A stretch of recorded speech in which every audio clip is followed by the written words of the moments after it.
Hello dear students, once again welcome to my YouTube channel Vigyan Har घर बने पाठशाला। पिछले वीडियो में हमने चैप्टर जो है शुरू किया था। अब इसके बाद जो बचा हुआ भाग उसको हम ख़त्म करते हैं।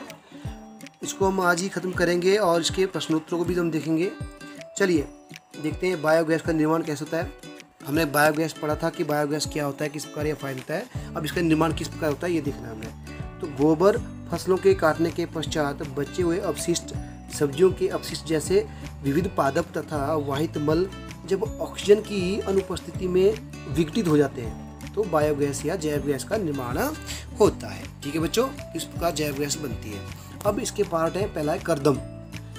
जैव गैस संयंत्र से पहला है कर्दम यानी स्लरी।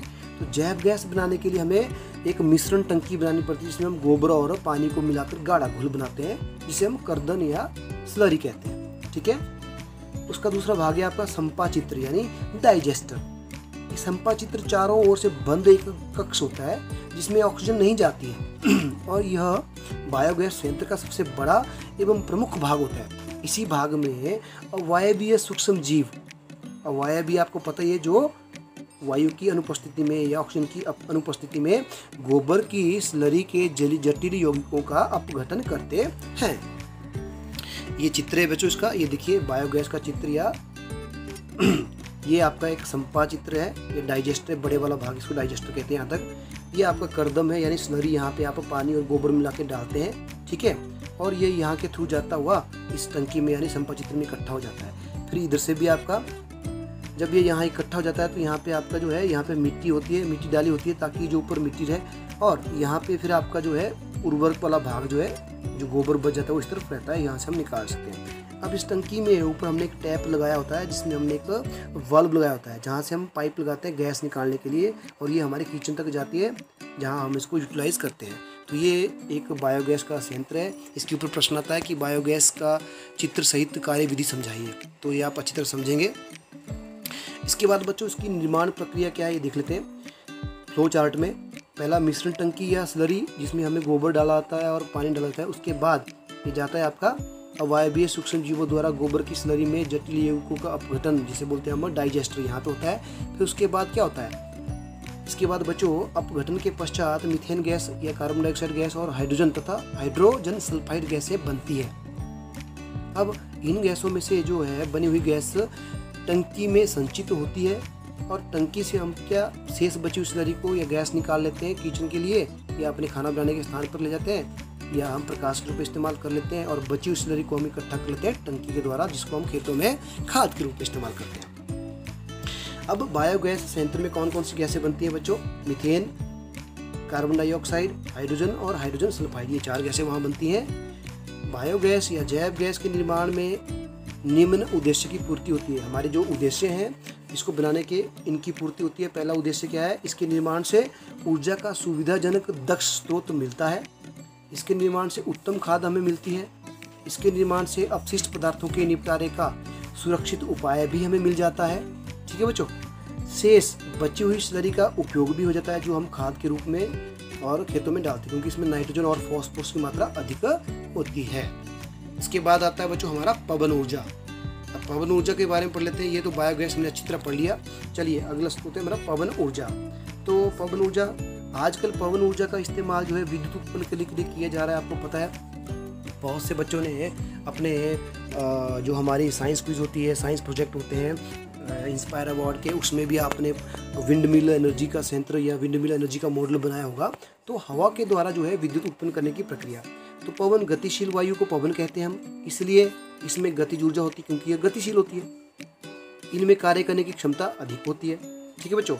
पवन की उत्पत्ति कैसे होती है? देखिए, सूर्य के विकिरणों द्वारा भूखंडों यानी पृथ्वी के जो टुकड़े हैं तथा जलाशयों के असमान तप्त होने के कारण, यानी पृथ्वी के टुकड़े और जलाशयों का पानी, इनका जो है असमान रूप से गर्म होने के कारण ही वायु में गति उत्पन्न होती है और पवनों का प्रवाह होता है। इस प्रकार जो है पवन की उत्पत्ति होती है। अब आता है बच्चों विंड मिल या पवन चक्की। पवन चक्की एक ऐसा संयंत्र है जिसमें पवन के गतिज ऊर्जा का उपयोग कर विद्युत ऊर्जा बनाई जाती है। ठीक है।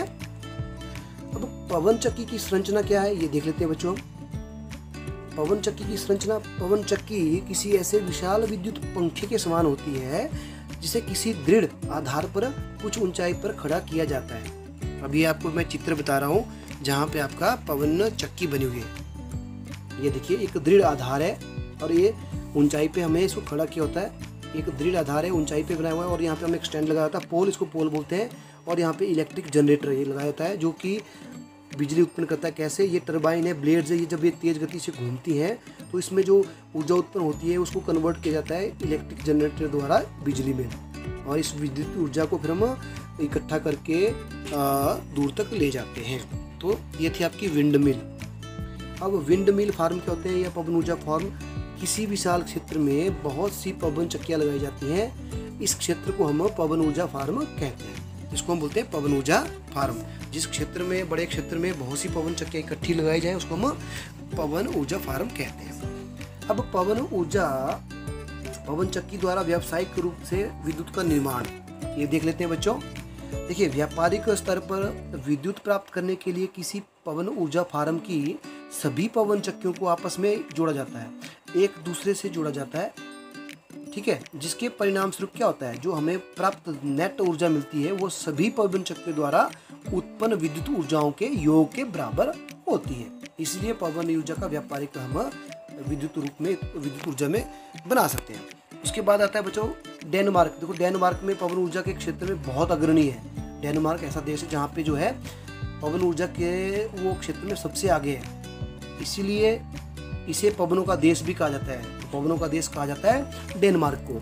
यहाँ देश की 25% से भी अधिक विद्युत का उत्पादन पवन चक्कियों के विशाल नेटवर्क के द्वारा किया जाता है, ठीक है। तो पवन ऊर्जा की विशेषताएं क्या क्या है बच्चों?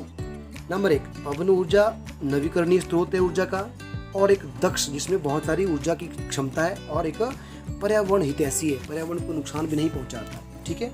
ये इसकी विशेषताएं हैं। दूसरा, इसके द्वारा विद्युत उत्पादन के लिए बार बार धन खर्च करने की आवश्यकता भी नहीं पड़ती। सॉरी। तो पवन ऊर्जा की विशेषताएं पढ़ रहे हम, तो इसमें जो है बार बार धन खर्च करने की आवश्यकता भी नहीं पड़ती। अब इसकी जो उपयोग की सीमाएं, देखिए हर जो चीज़ होती है ना उसकी अपनी कुछ कमियां भी होती है, सीमाएं भी होती हैं। भले ही उसमें लाख अच्छाइयाँ हो, तो वैसे ही पवन ऊर्जा की भी अपनी सीमाएं हैं, अपनी लिमिटेशंस हैं। उसकी क्या क्या है? देखिए, पवन ऊर्जा फार्म केवल उन्हीं क्षेत्रों में हम लगा सकते हैं जहां वर्ष भर अधिकांश दिनों में तीव्र हवा चलती है, सभी जगह नहीं लगा सकते। दूसरी कमी क्या है? टरबाइन की आवश्यक चाल को बनाए रखने के लिए पवन की गति जो है 15 किलोमीटर प्रति घंटे की रफ्तार से होनी चाहिए कम से कम, तभी हम विद्युत ऊर्जा उत्पन्न कर सकते हैं। तीसरा, पवन ऊर्जा फार्म स्थापित करने के लिए एक विशाल भूखंड की आवश्यकता होती है, जमीन की आवश्यकता होती है, खाली जगह की, तो ये भी बड़ी दिक्कत है। चौथा, 1 मेगावाट 1 MW के जनित्र के लिए पवन फार्म की भूमि लगभग 2 हेक्टेयर होनी चाहिए, इतनी ज़्यादा हमें जमीन चाहिए होती है। पांचवा, पवन ऊर्जा फार्म स्थापित करने के लिए आरंभिक लागत अत्यधिक होती है। इसके बाद छठा जो पॉइंट है, उसके लिए उच्च स्तर के रखरखाव की आवश्यकता भी होती है। तो ये पवन ऊर्जा हमने पढ़ा, पवन ऊर्जा के विभिन्न फायदे, विशेषताएं और उसकी कमियां भी पढ़ी। उसके बाद ये तो थे हमारे परंपरागत स्रोत। अब आता है बच्चों दूसरा पॉइंट था हमारा, ऊर्जा के गैर परंपरागत स्रोत या वैकल्पिक स्रोत। तो ऊर्जा के जो वैकल्पिक स्रोत है उसमें पहला आता है हमारा सौर ऊर्जा, सोलर एनर्जी। तो ये दो, इसका जो आपका गैर परंपरागत स्रोत है उसमें पहला था हमारा सौर ऊर्जा, सोलर एनर्जी। तो सूर्य से ऊर्जा प्राप्त होती है हमें, उसको हम सौर ऊर्जा कहते हैं। ये दृश्य प्रकाश, अवरक्त किरणों यानी इंफ्रारेड रेज, परावैंगनिक किरणों यानी अल्ट्रावायलेट रेज आदि के रूप में हमें मिलती है, ठीक है बच्चों। दूसरा इसके अंदर आता है हमारा सौर स्थिरांक, यानी पृथ्वी के वायुमंडल की जो परिरेखा है ना, उस पर जो सूर्य की किरणों की लंबवत स्थिति खुले क्षेत्र के प्रति क्षेत्रफल पर प्रति सेकंड पहुंचने वाली सौर ऊर्जा को हम सौर स्थिरांक कहते हैं। तो सौर स्थिरांक क्या हुआ? पृथ्वी के वायुमंडल की परिरेखा पर सूर्य की किरणों के लंबवत स्थित खुले क्षेत्र के प्रति क्षेत्रफल पर सेकंड में जो ऊर्जा पहुंचती है उसको हम सौर स्थिरांक कहते हैं। इसका मान है 1.4 किलो जूल पर मीटर सेकंड स्क्वायर। इसके बाद आता है हमारा सौर ऊर्जा के चलने से युक्तियाँ। अब सौर ऊर्जा से हम कौन कौन सी युक्तियाँ चलाते हैं? देखिए हम इससे चला सकते हैं विभिन्न प्रकार की उठतियाँ, जैसे हम सौर कुकर चलाते हैं, सौर जल तापक, सौर जल पंप चला सकते हैं, तो ये हम सौर ऊर्जा से चलाते हैं। अब सौर ऊर्जा से विद्युत ऊर्जा, इन युक्तियों से हम सौर ऊर्जा को विद्युत ऊर्जा में बदल सकते हैं। जैसे सौर सेल, जो सौर पैनल लगाया होता है आप लोगों ने, सौर पैनल होता है, सोलर पैनल, उसके द्वारा हम सूर्य की ऊर्जा को इलेक्ट्रिक एनर्जी में भी बदल सकते हैं। आपने अधिकतर बच्चों ने अपने घरों में लगाया होगा। उसके बाद आता है हमारा पहला सौर कुकर। तो सौर कुकर के ऊपर भी बच्चों नोट्स आ जाता है कि सौर कुकर को थोड़ा उसके ऊपर कुछ नोट लिखिए, तो ये भी आपको 2-3 नंबर का प्रश्न आता है, तो ध्यान से समझेंगे। सौर कुकर क्या है, वह ऐसी युक्ति है जिसमें सूर्य की किरणों को हम फोकस करते हैं और दर्पणों का उपयोग करके बॉक्स के ऊपर लगाकर इसको यूज़ करते हैं। यह एक बढ़िया ऊष्मक की भांति कार्य करता है। इसमें कांच की सीट की एक ढक्कन होता है जो इसके अंदर प्रवेश करने वाली ऊष्मा को बाहर नहीं निकलने देता। अब यह भोजन बनाने के लिए उपयोग किया जाता है, आपको पता ही है, इसके द्वारा हम भोजन भी उपयोग कर सकते हैं। हालांकि इसमें काफ़ी देर लगती है, परंतु यह एक अच्छा विकल्प है। इसका सिद्धांत क्या है बच्चों, देख लेते हैं। इसके सिद्धांत मुख्यतः 2 बिंदुओं पर निर्भर करता है। नंबर 1, काला रंग ऊष्मा को अधिक सोखता है, ये इसका सिद्धांत है। देखिए इस सिद्धांत के आधार पर हम क्या करते हैं, सोलर कुकर की चारों तरफ काला रंग का पेंट करते हैं ताकि इसमें अधिक से अधिक ऊष्मा जो है अंदर रुके। दूसरा है ग्रीन हाउस इफेक्ट। तो दूसरा जो सिद्धांत है वो ग्रीन हाउस इफेक्ट है। इसके अनुसार क्या है, सोलर कुकर में एक कांच की सीट ढक्कन के रूप में लगाई जाती है ताकि क्या हो सके, उसके अंदर जो है प्रवेश करने वाला विकिरण जो है बाहर ना जा सके और ऊष्मा अंदर लगातार बनी रहे। तो ये सोलर कुकर का सिद्धांत है बच्चों। अब सोलर कुकर के लाभ देख लेते हैं हम, क्या क्या फायदे हैं। पहला फायदा है, भारत में सौर ऊर्जा, बच्चों भारत में सौर ऊर्जा लगभग सभी जगहों पर प्रचुर मात्रा में उपलब्ध है और यह पर्यावरण हितैषी भी है। इस कुकर के उपयोग से एक साथ कई अधिक खाने बनाए जा सकते हैं। ठीक है, खाना बनाया जा सकता है। बड़ी लेवल पे हम सौर कुकर बनाए ना, तो इकट्ठा बहुत सारा खाना बना सकते हैं। उसके बाद आता है हमारा सौर कुकर की हानियाँ। इसके नुकसान क्या है बच्चों, देखिए यह सभी प्रकार के भोजन बनाने के लिए उपयुक्त नहीं है। इसमें हम क्या करते हैं, सभी प्रकार का भोजन नहीं बना सकते। नंबर 2, इसका प्रयोग केवल तेज धूप वाले दिनों में ही किया जाता है, जब खूब धूप निकली हो। जब बादल हो तो हम इसका उपयोग नहीं कर सकते। ध्रुवीय क्षेत्रों में, जहाँ क्षेत्रों में सूर्य बहुत ही कम निकलता है, इसका उपयोग नहीं किया जा सकता या बहुत कम होता है। दूसरा आता है बच्चों हमारा सौर सेल, जो हमारा सौर ऊर्जा का अंतर्गत आता है, जिसके द्वारा हम विद्युत ऊर्जा बदलते हैं सूर्य की ऊर्जा को, वो होता है सौर सेल यानी सोलर सेल। तो ये जो है सौर ऊर्जा से चलने वाली एक ऐसी युक्ति है जो सूर्य की ऊर्जा को विद्युत ऊर्जा में बदल देती है। अब इसको बनाने में प्रयुक्त होने वाले पदार्थों को देख लेते हैं। सौर सेल को बनाने के लिए बच्चों सिलिकॉन का उपयोग किया जाता है, जो कि प्रकृति में, नेचर में बहुत मात्रा में पाया जाता है। परंतु सोलर सेलों को बनाने के लिए उपयोग किए जाने वाले जो विशिष्ट प्रकार के जो सिलिकॉन की उपलब्धता जो है बहुत कम है। ठीक है, इसलिए ये कम मात्रा में उपलब्ध होता है। धूप रखे जाने पर किसी भी प्ररूपी का सेल जो है 0.5 से लेके 1 वोल्ट तक वोल्टता विकसित करता है यानी देता है, और लगभग 0.7 वाट विद्युत उत्पन्न करता है धूप में जब हम इसको रखते हैं। अब उसके बाद सौर पैनल क्या है बच्चों, जब हम बहुत सी अधिक संख्या में सोलर सेलों को जोड़ते हैं, उसको हम सौर पैनल कहते हैं। जैसे हमने बैटरी होती है ना, जब 2 से अधिक बैटरी सेलों को जोड़ते हैं तो बैटरी बनती है। उसी तरह जब हम बहुत सी अधिक संख्या में सोलर सेलों को जोड़ते हैं तो सोलर पैनल कहलाती है। अब सौर सेलों को एक दूसरे जोड़कर सौर पैनल बनाया जाता है। इसे जोड़ने के लिए चांदी या सिल्वर का उपयोग किया जाता है। अब देखते हैं बच्चों सौर सेलों का उपयोग। नंबर 1, सौर सेलों से विद्युत ऊर्जा प्राप्त करने के लिए किया जाता है। नंबर 2, सौर सेलों का उपयोग बहुत सी वैज्ञानिक प्रौद्योगिकी अनुप्रयोगों में किया जाता है। ठीक है, इसके बाद ट्रैफिक सिग्नलों में परिकलन यंत्र तथा बहुत से खिलौनों में तौर पर इसको उपयोग किया जाता है। इसके बाद चौथा देख लेते हैं हम, मानव निर्मित जो हमने सैटेलाइट भेजे होते हैं ना बच्चों, उनमें भी सोलर पैनल इस्तेमाल किया जाता है ताकि उनमें एनर्जी बनी रहे, अपना काम सालों साल करते रहें। अभी हमने फिलहाल ही चंद्रयान 2 भेजा था, आपको पता है, जिसके बारे में सभी बच्चे जानते हैं, जो कि बहुत ही एंड पॉइंट पे जाके हमारा नष्ट हो गया था। तो उसमें भी सोलर पैनल लगे होते हैं जो कि हमारे अगले 5 सालों तक, 15 साल तक काम करने थे। तो सौर पैनल जो है हमारे सैटेलाइटों में भी उपयोग किया जाता है।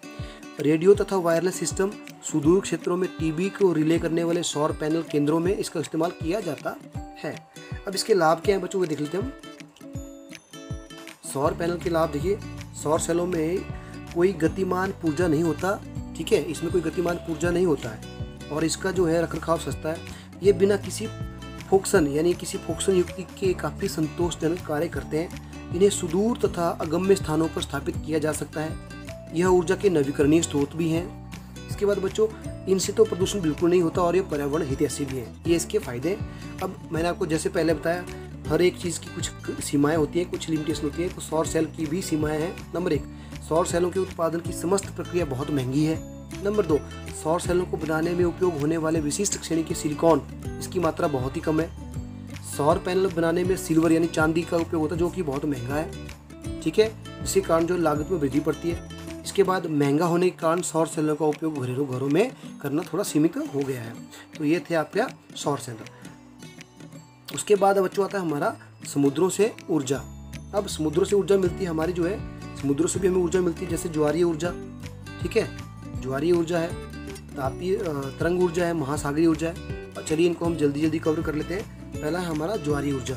समुद्रों से उत्पन्न ज्वार भाटे होते हैं उत्पन्न, जहाँ से हमें ज्वारीय ऊर्जा प्राप्त होती है। यानी समुद्रों में जो ज्वार भाटे आते हैं उनके कारण जो ऊर्जा उत्पन्न होती है उसे हमें ज्वारीय ऊर्जा कहते हैं। अब ज्वार भाटे के जल के स्तर को चढ़ने और गिरने से जो है हमें ऊर्जा प्राप्त होती है।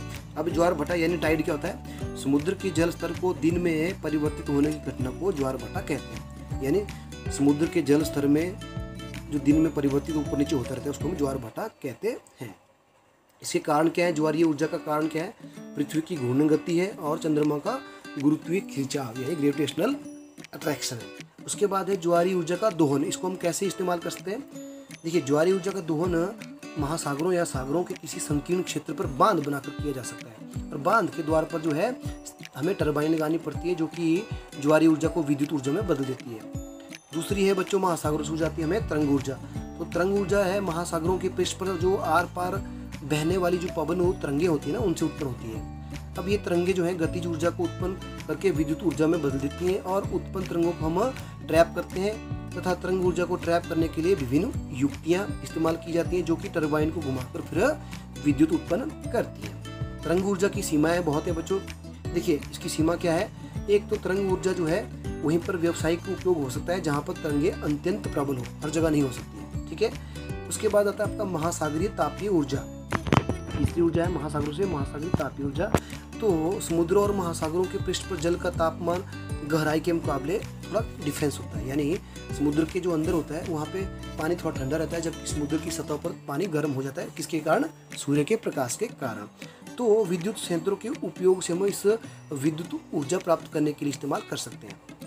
अब इसके लिए जो संयंत्र लगाए जाते हैं उसको बोला जाता है ओटैक, यानी सागरीय तापीय ऊर्जा रूपांतरण विद्युत संयंत्र, यानी ocean thermal energy conversion plant. इसको शॉर्ट फॉर्म में OTEC, ocean thermal energy conversion plant. यह एक ऐसा संयंत्र है जो महासागरों और समुद्रों की पृष्ठ तथा गहराई के तापों के अंतर से जो ऊर्जा प्राप्त होती है, ऊष्मा ऊर्जा, उसका उपयोग करके विद्युत ऊर्जा उत्पन्न करता है। ठीक है बच्चों, अब महासागरीय तापन ऊर्जा का दोहन कैसे करते हैं? देखिए, इसको हम इस्तेमाल करने के लिए क्या किया जाता है? ओटैक बनाया जाता है। इस संयंत्र से महासागर के पृष्ठ पर जो तापमान होता है उसके 2 किलोमीटर तक की गहराई तक जल के तापमान में लगभग 20 डिग्री सेल्सियस का अंतर होता है।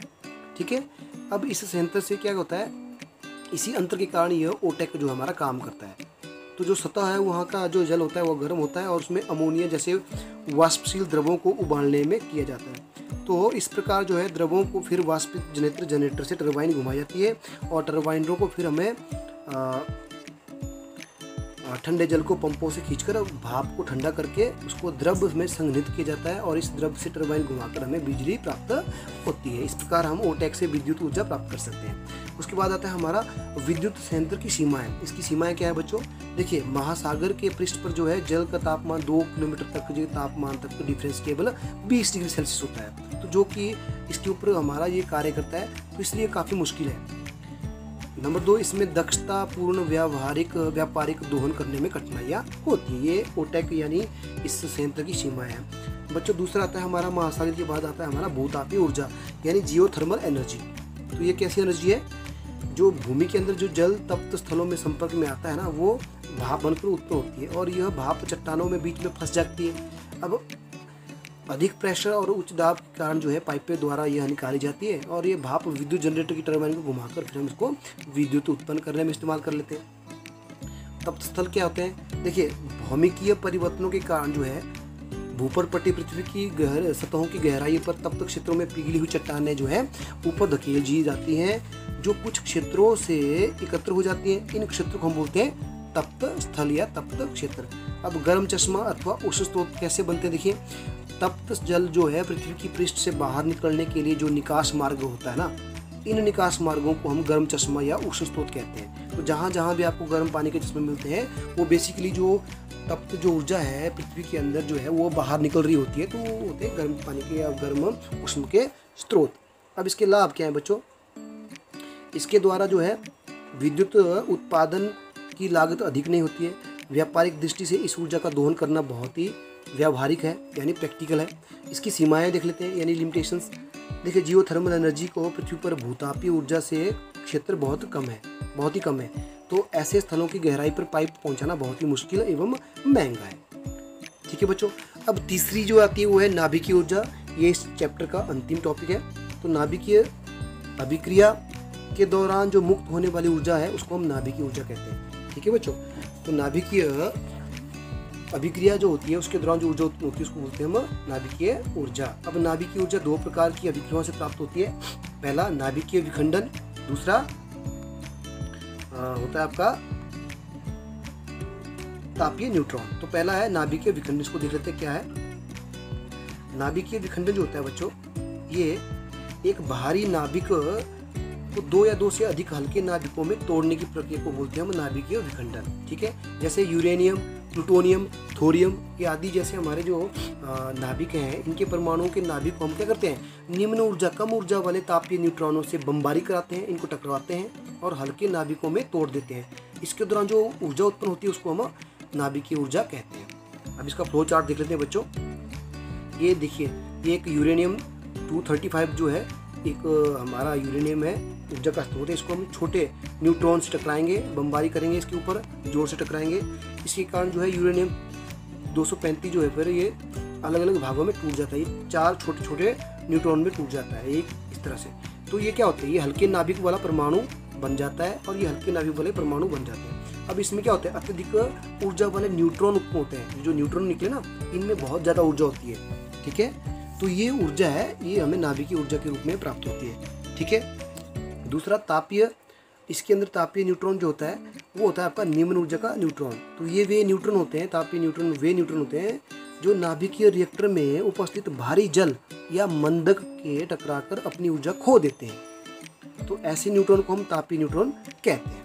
ठीक है बच्चों, इसका उपयोग जो है नाभिक को तोड़ने के लिए किया जाता है और इन्हें न्यूट्रॉन से नाभिक बमबारी करा के किया जाता है। तो दूसरा था इसका, ये था नाभिकीय विखंडन। दूसरा है नाभिकीय संलयन। इसमें क्या होता है?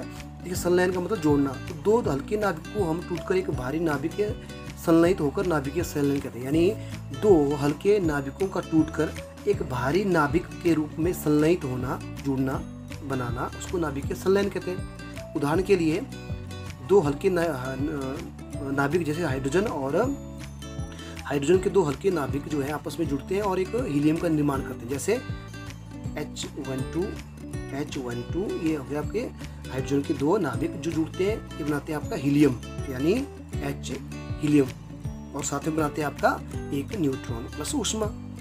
तो यहाँ पे हाइड्रोजन के समस्थानिक जो है ड्यूटेरियम और नाभिकीय संलयन के लिए उपयोग किया हुआ है, जबकि हाइड्रोजन का सामान्यतः परमाणु भार जो है 1 होता है। तो ये 3 भार वाले हीलियम का निर्माण होता है और 1 न्यूट्रॉन ऊर्जा के रूप में मुक्त होता है। ठीक है, तो इसी को हम नाभिकीय संलयन कहते हैं। नाभिकीय संलयन को संपन्न कराने के लिए अत्यधिक दाब व ताप की आवश्यकता होती है। तो बच्चों, इसी के साथ जो है आपका ये पूरा चैप्टर खत्म होता है और मुझे उम्मीद है आपको अच्छी तरह समझ आया होगा। हाँ, थोड़ा वीडियो मैंने जरूर तेज़ी से बनाया हुआ है, परंतु इसको आप आराम से देखें, पॉज करें और धीरे धीरे इसको एक बार रिवाइंड करके चलाएंगे तो आपको अच्छी से यह समझ आएगा। ठीक है, तो इसी के साथ इस वीडियो को मैं यहीं ख़त्म करता हूँ। आपके जो इस चैप्टर के अभ्यास के प्रश्न उत्तर होंगे बच्चों, वो आपके साथ मैं PDF फाइल में शेयर कर दूंगा, तो आप वहाँ से इसको देख सकते हैं और वहाँ से आप इसको करेंगे। ठीक है, तो इसी के साथ बच्चों आपका ये चैप्टर भी ख़त्म होता है। तो मिलते हैं अगले वीडियो में एक अगले चैप्टर के साथ। तब तक के लिए अपना ध्यान रखें, पढ़ते रहें और अच्छे से टर्मिनल 1 की एग्जामिनेशन की तैयारी करें।